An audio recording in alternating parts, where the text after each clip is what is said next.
ചെയ്യാൻ പോകുന്നത് 2019-2020 കേരള ഗവൺമെന്റ് അതുപോലെ തന്നെ കേരള റിലേറ്റഡ് ആയിട്ടുള്ള കുറച്ച് സ്കീംസ് അഥവാ പദ്ധതികൾ നിലവിൽ വന്നിട്ടുണ്ട്. അപ്പൊ ആ പദ്ധതികൾ എന്തായാലും എക്സാമിന് വരണം നമുക്ക് ഉറപ്പിക്കാം.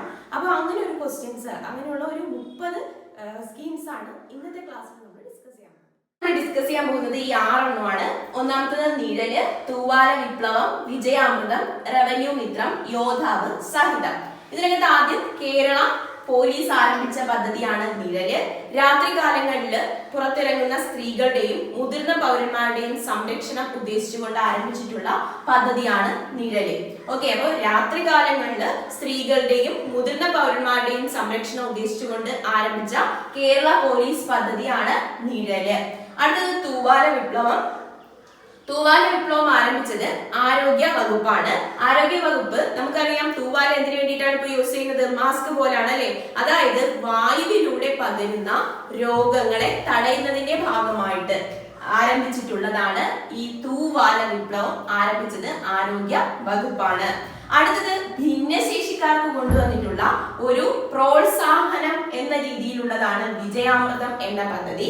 അതായത് ഭിന്നശേഷിയിൽപ്പെട്ടവര് ഡിഗ്രി അതുപോലെ തന്നെ പ്രൊഫഷണൽ ഡിഗ്രീസ്, PG ഇതുപോലുള്ള എക്സാമുകൾ പാസ്സാവുകയാണെങ്കിൽ അവർക്കൊരു പ്രോത്സാഹനം എന്ന രീതിയിൽ കൊണ്ടുവന്നിട്ടുള്ള ഒരു സാമ്പത്തിക സഹായമാണ് വിജയാമൃതം. ഓക്കെ, വിജയാമൃതം. അടുത്തത് റവന്യൂ മിത്രം.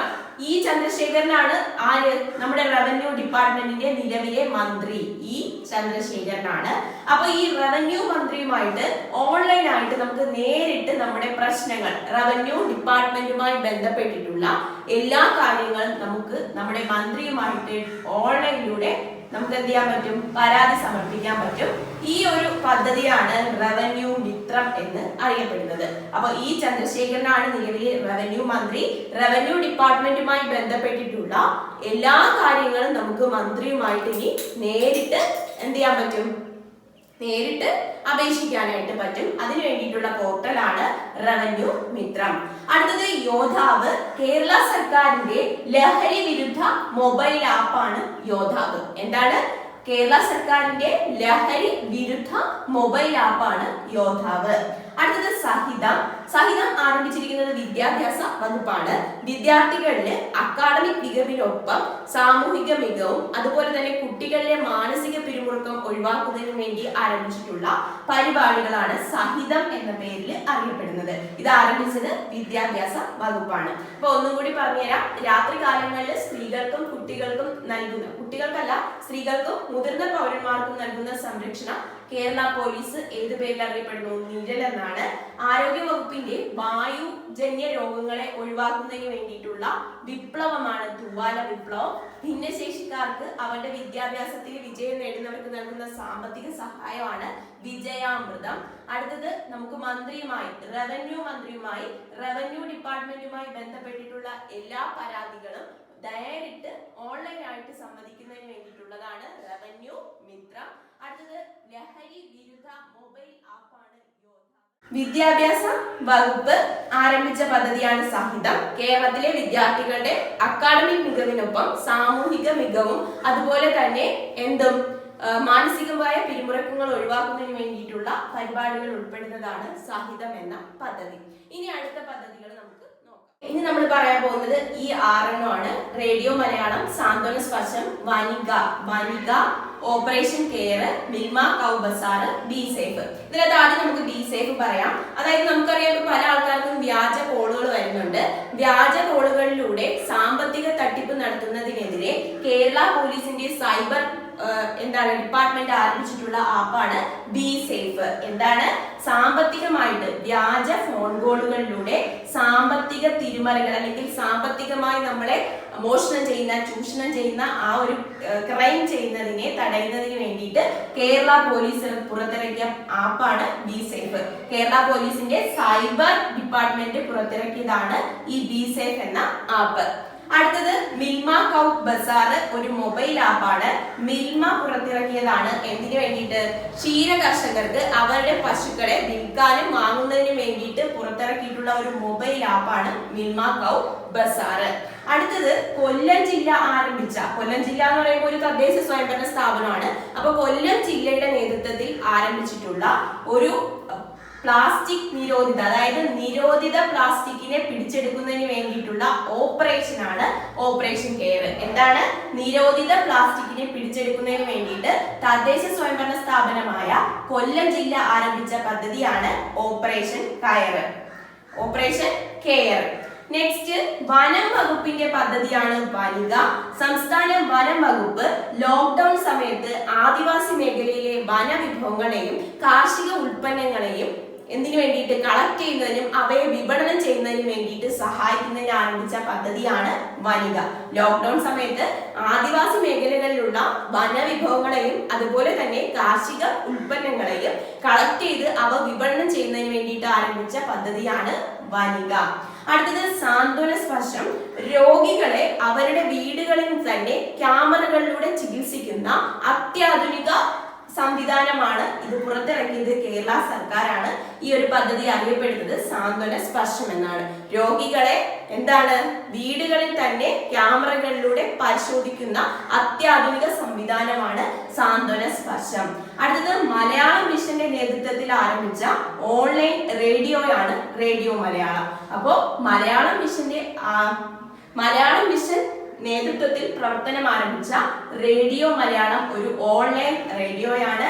സാന്ത്വന സ്പർശം എന്ന രോഗികളെ വീടുകളിലെ ക്യാമറകളിലൂടെ പരിശോധിക്കുന്ന കേരള സർക്കാരിന്റെ അത്യാധുനിക സംവിധാനം. വനം വകുപ്പ് ആരംഭിച്ച പദ്ധതിയാണ് വനിത. ആദിവാസി മേഖലകളിലെ വനവിഭവങ്ങളും അതുപോലെ തന്നെ കാർഷികോൽപ്പന്നങ്ങളും വിപണനം ചെയ്യുന്നതിന് വേണ്ടിയിട്ടുള്ള പദ്ധതിയാണ് ലോക്ക്ഡൌൺ സാഹചര്യത്തിൽ. അടുത്തത് ഓപ്പറേഷൻ കെയർ. കൊല്ലം ജില്ലയിലുള്ള നിരോധിത പ്ലാസ്റ്റിക് പിടിച്ചെടുക്കുന്നതിന് വേണ്ടിയിട്ടുള്ള പദ്ധതിയാണ് operation care. Milma cow Bazar ഒരു മൊബൈൽ ആപ്പാണ്. പശുക്കളെ ക്ഷീര കർഷകർക്ക് വിൽക്കാനും വാങ്ങുന്നതിന് വേണ്ടിയിട്ടുള്ള ഒരു വിപണന മൊബൈൽ ആപ്പാണ് Milma cow bazaar. Be safe എന്നാല് വ്യാജ മൊബൈൽ ഫോൺ അല്ലെങ്കിൽ വ്യാജ കോളുകളിലൂടെ സാമ്പത്തിക അട്ടിമറികൾ നടത്തുന്ന ക്രൈംസിനെ പിടിക്കുന്നതിന് വേണ്ടിയിട്ട് കേരള പോലീസിന്റെ സൈബർ ഡിപ്പാർട്ട്മെന്റ് ആരംഭിച്ച ആപ്പാണ് ബി സേഫ്. ക്ലിയർ ആയല്ലോ? അടുത്തതാണ് ബ്രേക്ക് ദ ചെയിൻ. ഞാനും ഡിജിറ്റലായി, പ്രശാന്തി, സഹായ ഹസ്തം, ആരോഗ്യമുള്ള നാടിന് വൃത്തിയുള്ള വീട്, ഗ്രാൻഡ് കെയർ, കുടുംബശ്രീ. ഓക്കെ, അപ്പൊ ഈ 6 എന്താണെന്ന് നോക്കാം. ഒന്നാമത്തത് നമുക്ക് ഗ്രാൻഡ് കെയർ വെച്ച് സ്റ്റാർട്ട് ചെയ്യാം. അതായത് ലോക്ക്ഡൌൺ സാഹചര്യത്തിൽ കോവിഡ്-19 വ്യാപനത്തെ തുടർന്ന് ഒറ്റയ്ക്കായി പോയ മുതിർന്ന പൗരന്മാരെ സംരക്ഷിക്കുന്നതിനും അവരുടെ സുരക്ഷ ഉറപ്പാക്കുന്നതിനും വേണ്ടിയിട്ട് കുടുംബശ്രീ ആരംഭിച്ച പദ്ധതിയാണ് ഗ്രാൻഡ് കെയർ. എന്താണ്? ലോക്ക്ഡൌണിൽ ഒറ്റപ്പെട്ടു പോയ മുതിർന്ന പൗരന്മാരെ സംരക്ഷിക്കാൻ കുടുംബശ്രീ നടപ്പിലാക്കിയ പദ്ധതിയുടെ പേരാണ് ഗ്രാൻഡ് കെയർ. ഇനി ഹരിത മിഷന്റെ നേതൃത്വത്തില് വൃത്തിയെ കുറിച്ച് പറയുന്നതിന് വേണ്ടിയിട്ട് വൃത്തിയെ കുറിച്ച് അവബോധം ഉണ്ടാക്കുന്നതിന് വേണ്ടിയിട്ട് കൊണ്ടുവന്നിട്ടുള്ള പദ്ധതിയുടെ പേരാണ് ആരോഗ്യമുള്ള നാടിന് വൃത്തിയുള്ള വീട്. അപ്പൊ ഹരിത മിഷന്റെ തന്നെ ഒരു പദ്ധതിയാണ് ആരോഗ്യമുള്ള നാടിന് വൃത്തിയുള്ള വീട് എന്ന പദ്ധതി. അടുത്തത് കുടുംബശ്രീക്കാർക്ക് വേണ്ടിയിട്ട് കേരള സർക്കാർ ഏർപ്പെടുത്തിയ വായ്പാ പദ്ധതിയുടെ പേരാണ് സഹായ ഹസ്തം. അതായത് ലോക്ക്ഡൌൺ കാലത്ത് ഒരുപാട് ആൾക്കാർക്കും ജോലിക്ക് പോലും പോകാൻ പറ്റാത്ത ഒരു സാഹചര്യം വന്നു. അപ്പൊ ആ ഒരു സാഹചര്യത്തില് കുടുംബശ്രീക്കാർക്ക് കേരള സർക്കാർ വഴി നടപ്പിലാക്കിയ വായ്പാ പദ്ധതിയുടെ പേര് സഹായ ഹസ്തം എന്നാണ്. സഹായ ഹസ്തം. ഇനി നമ്മൾ നേരത്തെ പറഞ്ഞു കുടുംബശ്രീ വഴി നടപ്പിലാക്കിയ മുതിർന്ന പൗരന്മാർക്ക് വേണ്ടിയിട്ടുള്ള സംരക്ഷണ പദ്ധതിയാണ് ഗ്രാൻഡ് കെയർ. കേരള പോലീസ് മുതിർന്ന പൗരന്മാർക്ക് ലോക്ക്ഡൌണിൽ കഴിയുന്ന മുതിർന്ന പൗരന്മാരെ സംരക്ഷിക്കുന്നതിന്റെ ഭാഗമായി നടപ്പിലാക്കിയ പദ്ധതിയാണ് പ്രശാന്തി. പ്രശാന്തിയും ഗ്രാൻഡ് കെയറും ഓർമ്മിക്കാം. പ്രശാന്തി കേരള പോലീസിന്റെ മുതിർന്ന പൗരന്മാരെ സംരക്ഷിക്കുന്നതിന് വേണ്ടിയിട്ടുള്ളത്. കുടുംബശ്രീ ഗ്രാൻഡ് കെയർ എന്ന പദ്ധതിയിലൂടെയാണ് മുതിർന്ന പൗരന്മാരെ ലോക്ക്ഡൌൺ സാഹചര്യത്തിൽ സംരക്ഷിക്കുന്നത്. അടുത്തത് ഞാനും ഡിജിറ്റലായി. IT മിഷനും സാക്ഷരതാ മിഷനും കൂടി സാധാരണ ജനങ്ങളിൽ ഗവേണൻസ് പദ്ധതികളെ കുറിച്ചും ഓൺലൈനിലൂടെ എങ്ങനെ ഇതൊക്കെ നമുക്ക് ഗവൺമെന്റ് റിലേറ്റഡ് ആയിട്ടുള്ള കാര്യങ്ങൾ ചെയ്യാൻ പറ്റും എന്നുള്ളൊരു അവബോധം സൃഷ്ടിക്കുന്നതിന് വേണ്ടിയിട്ട് ആരംഭിച്ച പദ്ധതിയാണ് ഞാനും ഡിജിറ്റലായി. ഇതൊരു സാക്ഷരതാ പദ്ധതിയാണ്. ഡിജിറ്റൽ ഇൻഫർമേഷൻസ് എങ്ങനെയാണ് അല്ലെങ്കിൽ നമുക്കൊക്കെ ഓൺലൈനായിട്ട് എങ്ങനെയൊക്കെ ഈ വെബ് പോർട്ടലിലൂടെ കയറാൻ പറ്റും എന്നൊക്കെ സാധാരണ ജനങ്ങളിൽ അവബോധം സൃഷ്ടിച്ചു കൊണ്ടുവന്നിട്ടുള്ള ഒരു പദ്ധതിയാണ് ഞാനും ഡിജിറ്റലായി. ആരൊക്കെ തമ്മിലാണ്? IT മിഷനും സാക്ഷരതാ മിഷനും കൂടി ആരംഭിച്ച പദ്ധതിയാണ് ഞാനും ഡിജിറ്റലായും. അടുത്തത് ബ്രേക്ക് ദ ചെയിൻ. നിങ്ങൾക്ക് എല്ലാവർക്കും അറിയാം ബ്രേക്ക് ദ ചെയിൻ. കേരള ആരോഗ്യ വകുപ്പ് കൊറോണ വ്യാപനത്തെ തുടർന്ന് വ്യക്തി ശുചിത്വത്തിന് അവബോധം സൃഷ്ടിക്കുന്നതിന് വേണ്ടിയിട്ട് ആരംഭിച്ചിട്ടുള്ള അല്ലെങ്കിൽ കൊറോണ തടയുന്നതിനും കൊറോണ വ്യാപനം കുറയ്ക്കുന്നതിന് വേണ്ടിയിട്ട് വ്യക്തി ശുചിത്വത്തെ കുറിച്ച് പറയാൻ വേണ്ടിയിട്ട് കൊണ്ടുവന്നിട്ടുള്ള ഒരു സ്കീമാണ് ബ്രേക്ക് ദ ചെയിൻ, അല്ലെങ്കിൽ ഒരു പദ്ധതിയാണ് ബ്രേക്ക് ദ ചെയിൻ എന്നത്. ഇത് ആരംഭിച്ചത് കേരള ആരോഗ്യ വകുപ്പാണ്. അപ്പോൾ ബ്രേക്ക് ദ ചെയിൻ ഓർമ്മിക്കുക, അറിയാം എല്ലാവർക്കും. വ്യക്തി ശുചിത്വമാണ് ഉദ്ദേശം. കൊറോണ വ്യാപനം തടയുന്നതിന്റെ ഭാഗമായിട്ട് ആരംഭിച്ച പദ്ധതിയാണ്. ഞാനും ഡിജിറ്റലായി എന്നാൽ സാധാരണ ജനങ്ങളുടെ ഡിജിറ്റലൈസേഷനെ പറ്റിയിട്ട് ഒരു അവബോധം ഉണ്ടാക്കുന്നതിന് വേണ്ടിയിട്ട് ആരംഭിച്ച പദ്ധതി. ആരംഭിച്ചത് IT മിഷനും സാക്ഷരതാ മിഷനും ചേർന്നിട്ട്. കേരള പോലീസ് മുതിർന്ന പൗരന്മാരുടെ സംരക്ഷണം ഉദ്ദേശിച്ചുകൊണ്ട് ആരംഭിച്ച പദ്ധതിയാണ് പ്രശാന്തി. കുടുംബശ്രീക്കാരെ മുതിർന്ന പൗരന്മാരുടെ ലോക്ക്ഡൌണിൽ കഴിയുന്ന മുതിർന്ന പൗരന്മാരുടെ സംരക്ഷണം ഉദ്ദേശിച്ചുകൊണ്ട് ആരംഭിച്ച പദ്ധതിയാണ് ഗ്രാൻഡ് കെയർ. അടുത്തത് കുടുംബശ്രീക്കാർക്ക് കേരള സർക്കാർ നൽകിയ വായ്പാ പദ്ധതിയാണ് സഹായ ഹസ്തം. ഹരിത മിഷന്റെ നേതൃത്വത്തിൽ വ്യക്തി ശുചിത്വവും നാടിന്റെ ശുചിത്വവും ഉദ്ദേശിച്ചുകൊണ്ട് ആരംഭിച്ചിട്ടുള്ള പദ്ധതിയാണ് ആരോഗ്യമുള്ള നാടിന് വൃത്തിയുള്ള വീട് എന്ന പദ്ധതി. ആറെണ്ണമാണ് സുഭിക്ഷ കേരളം, തേനമൃത്, ജീവനം, ഡ്രീം കേരള, ഫസ്റ്റ് ബെല്ല്, കിളിക്കൊഞ്ചല്. നോക്കാം. ആദ്യത്തെ സുഭിക്ഷ കേരളമാണ്. ലോക്ക്ഡൌൺ പശ്ചാത്തലത്തിൽ ഒരുപാട് കാർഷിക മേഖലയിൽ പ്രതിസന്ധി ഉണ്ടായി. അപ്പൊ കാർഷിക മേഖലയിലെ പ്രതിസന്ധി എല്ലാം പരിഹരിച്ച് സ്വയം പര്യാപ്തമാകുന്നതിന് വേണ്ടി അല്ലെങ്കിൽ സ്വയം സ്വയം പര്യാപ്തത കൈവരിക്കുന്നതിന് വേണ്ടിയിട്ട് കേരള സർക്കാർ ആരംഭിച്ച പദ്ധതിയുടെ പേരാണ് സുഭിക്ഷ കേരളം. അപ്പൊ കാർഷിക മേഖലയിൽ ലോക്ക്ഡൌൺ സാഹചര്യത്തിലെ പ്രതിസന്ധി തടയുന്നതിന് വേണ്ടിയിട്ട് കേരള സർക്കാർ ആരംഭിച്ച പദ്ധതിയാണ് സുഭിക്ഷ കേരളം. അടുത്തത് തേനമൃത്. തേനമൃത് കേരള സർക്കാർ ആരംഭിച്ച മറ്റൊരു പദ്ധതിയാണ്. 3 മുതൽ 6 വയസ്സ് വരെയുള്ള കുട്ടികൾക്ക് പോഷകാഹാര ലഭ്യതയ്ക്ക് വേണ്ടിയിട്ട് സർക്കാർ ആരംഭിച്ച പദ്ധതിയാണ് തേനമൃത്. ലോക്ക്ഡൌൺ സമയത്ത് 3 മുതൽ 6 വയസ്സ് വരെയുള്ള കുട്ടികളുടെ പോഷകാഹാര ലഭ്യത ഉറപ്പാക്കുന്നതിന് വേണ്ടി കേരള സർക്കാർ ആരംഭിച്ച പദ്ധതിയാണ് തേനമൃത്. അടുത്തത് ജീവനമാണ്. പ്രവാസികൾക്ക്, അതായത് ലോക്ക്ഡൌണിൽ തിരികെ വന്ന പ്രവാസികൾക്ക് ജീവനം എന്ന പദ്ധതിയിലൂടെ സഹായം എത്തിച്ചത് ആരാണ്? KSFE. അപ്പൊ KSFEയുടെ പദ്ധതിയാണ് ആർക്ക് വേണ്ടിയിട്ടുള്ളത്? പ്രവാസികൾക്ക് വേണ്ടിയിട്ടുള്ള സഹായ പദ്ധതിയാണ് ജീവനം എന്നറിയപ്പെടുന്നത്. ഇനി സംസ്ഥാന സർക്കാരിന്റെ പ്രവാസികളെ പുനരധിവസിപ്പിക്കുന്നതിന് വേണ്ടിയിട്ട് ആരംഭിച്ച പദ്ധതിയാണ് ഡ്രീം കേരള. സംസ്ഥാന സർക്കാർ പ്രവാസികളെ പുനരധിവസിപ്പിക്കുന്നതിന് വേണ്ടിയിട്ട് ആരംഭിച്ച പദ്ധതിയാണ് ഡ്രീം കേരള. പ്രവാസികൾക്ക് നൽകുന്ന KSFEയുടെ സഹായ പദ്ധതിയാണ് ജീവനം. ഇനി ഫസ്റ്റ് ബെല്ല് നമുക്കറിയാം, വിക്ടേഴ്സ് ചാനലിലൂടെയാണ് പുതിയ അധ്യയന വർഷം നടന്നുകൊണ്ടിരിക്കുന്നത്. ഈ അധ്യയന വർഷത്തിലെ പാഠഭാഗങ്ങൾ നൽകുന്ന ആ ഒരു ചാനൽ അല്ലെങ്കിൽ ആ ഒരു പദ്ധതിയാണ് ഫസ്റ്റ് ബെല്ല് എന്നറിയപ്പെടുന്നത്. ഇനി 3 മുതൽ 6 വയസ്സ് വരെയുള്ള കുട്ടികൾക്ക് ഇതേ വിക്ടേഴ്സ് എന്ന ചാനലിലൂടെ തന്നെ ക്ലാസ്സുകൾ നൽകുന്നു. ഈ ക്ലാസ്സുകളെ കിളിക്കൊഞ്ചൽ എന്നാണ് അറിയപ്പെടുന്നത്.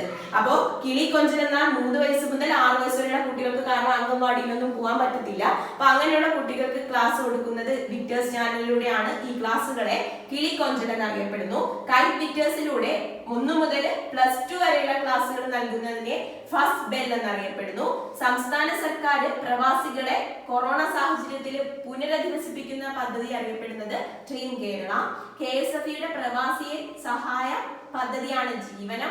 3 മുതൽ 6 വയസ്സ് വരെയുള്ള കുട്ടികളുടെ പോഷകാഹാരം ഉറപ്പുവരുത്തുന്നതിന് അല്ലെങ്കിൽ പോഷകാഹാര ലഭ്യത ഉറപ്പുവരുത്തുന്നതിന് ഈ ലോക്ക്ഡൌൺ അല്ലെങ്കിൽ കൊറോണ സാഹചര്യത്തിൽ ആരംഭിച്ച പദ്ധതിയാണ് തേനമൃത്.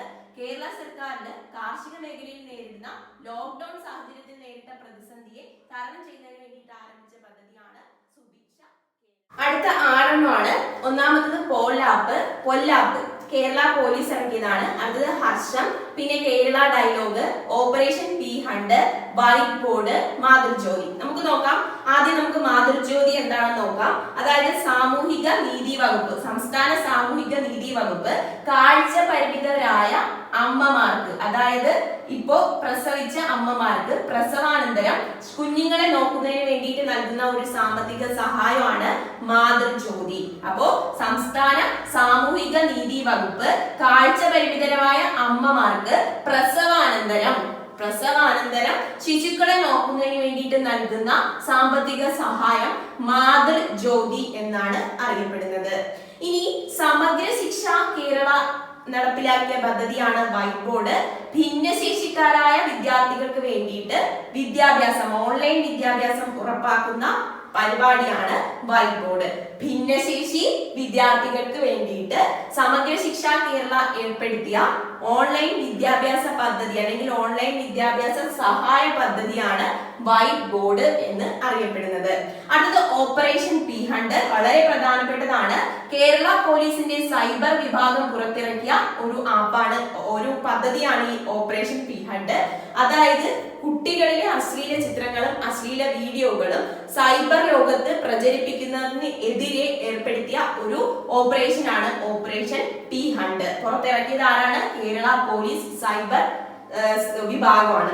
അടുത്തത് കേരള ഡയലോഗ്. നമുക്കറിയാം ലോക്ക്ഡൌൺ സാഹചര്യത്തില് സാമൂഹികമായും സാമ്പത്തികമായിട്ടും തന്നെ കേരളത്തിന് ഒരുപാട് ഉലച്ചിൽ സംഭവിച്ചിട്ടുണ്ട്. അപ്പൊ ഈ ഉലച്ചിലെല്ലാം ഒഴിവാക്കുന്നതിന് വേണ്ടിയിട്ട്, ഇതിനെ പറ്റിയിട്ട് സംവദിക്കുന്നതിന് വേണ്ടിയിട്ട്, എന്തെങ്കിലുമൊക്കെ ഐഡിയാസ് ഒക്കെ ആശയമൊക്കെ നമുക്ക് പങ്കുവെക്കുന്നതിന് വേണ്ടിയിട്ട് ആരംഭിച്ചിട്ടുള്ള ഒരു സംവാദ പരിപാടിയാണ് കേരള ഡയലോഗ് എന്ന് അറിയപ്പെടുന്നത്. കേരള ഡയലോഗ്. അടുത്തത് ഹർഷം. കേരള സർക്കാരിന് 2019 ഉണ്ടായ എന്താണ് വെള്ളപ്പൊക്കത്തില് അല്ലെങ്കിൽ ഉരുൾപൊട്ടലില് വയനാട്ടിലെ പുത്തുമലയിലുള്ള ആൾക്കാരെ, ജനങ്ങളെ കുടിയൊഴിപ്പിച്ച്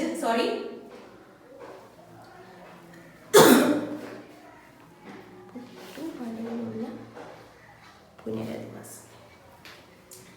ഹർഷം എന്നാല് കേരള സർക്കാരിന്റെ പദ്ധതിയാണ്. 2019 ഉരുൾപൊട്ടലുണ്ടായ വയനാട്ടിലെ പുത്തുമല പ്രദേശത്തുള്ള ജനങ്ങളെ പുനരധിവസിക്കുന്ന പദ്ധതി, പുനരധിവാസ പദ്ധതിയാണ് ഹർഷം എന്നറിയപ്പെടുന്നത്. എന്താണ്? കേരള സർക്കാരിന്റെ പദ്ധതിയാണ്. 2019 ഉരുൾപൊട്ടലുണ്ടായ പുത്തുമല, വയനാട്ടിലാണ് ഈ പുത്തുമല. ഈ പുത്തുമല പ്രദേശത്തിലെ ജനങ്ങളെ പുനരധിവസിക്കുന്നതിന് വേണ്ടിയിട്ടുള്ള പദ്ധതിയാണ് ഹർഷം എന്ന് അറിയപ്പെടുന്നത്. കേരള പോലീസിന്റെ പുതിയ ആപ്ലിക്കേഷനാണ് പൊല്ലാപ്പ്.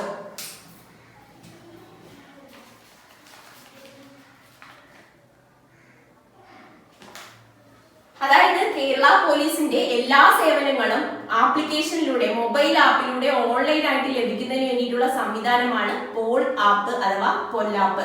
കേരള പോലീസിന്റെ എല്ലാ പരിപാടികളും നമുക്ക് ഇനി ഓൺലൈൻ ആയിട്ട് ലഭിക്കുന്നത് ഈ പൊല്ലാപ്പിലൂടെ ആയിരിക്കും. ഓക്കെ, അപ്പൊ പൊല്ലാപ്പ് മനസ്സിലായി. കേരള പോലീസിന്റെതാണ്. ഹർഷം പുത്തുമലയിലുള്ള ജനങ്ങളെ പുനരധിവസിക്കുന്നതിന് വേണ്ടിയിട്ടുള്ള പദ്ധതി. കേരള ഡയലോഗ് നമുക്ക് ലോക്ക്ഡൌൺ സാഹചര്യത്തിലെ പ്രശ്നങ്ങളെല്ലാം റിക്കവർ ചെയ്യുന്നതിന് വേണ്ടിയിട്ട് സംവദിക്കുന്നതിന് വേണ്ടിയിട്ടുള്ള പ്രോഗ്രാമാണ്. ഓപ്പറേഷൻ പി ഹെഡ് എന്നാല് കുട്ടികളിലെ അശ്ലീല ചിത്രങ്ങൾ പ്രചരിപ്പിക്കുന്നതിനെതിരെ കേരള പോലീസിന്റെ സൈബർ ഡിപ്പാർട്ട്മെന്റ് ആരംഭിച്ച പദ്ധതിയാണ്, അല്ലെങ്കിൽ അതിനെതിരെ ആരംഭിച്ച പദ്ധതിയാണ് ഓപ്പറേഷൻ പി ഹണ്ട്. അടുത്തത് വൈറ്റ് ബോർഡ്. സമഗ്ര ശിക്ഷ കേരളയുടെ ഭാഗമായിട്ട് ഭിന്നശേഷി വിദ്യാർത്ഥികൾക്ക് ഓൺലൈൻ വിദ്യാഭ്യാസം ഉറപ്പുവരുത്തുന്നതാണ് വൈറ്റ് ബോർഡ്.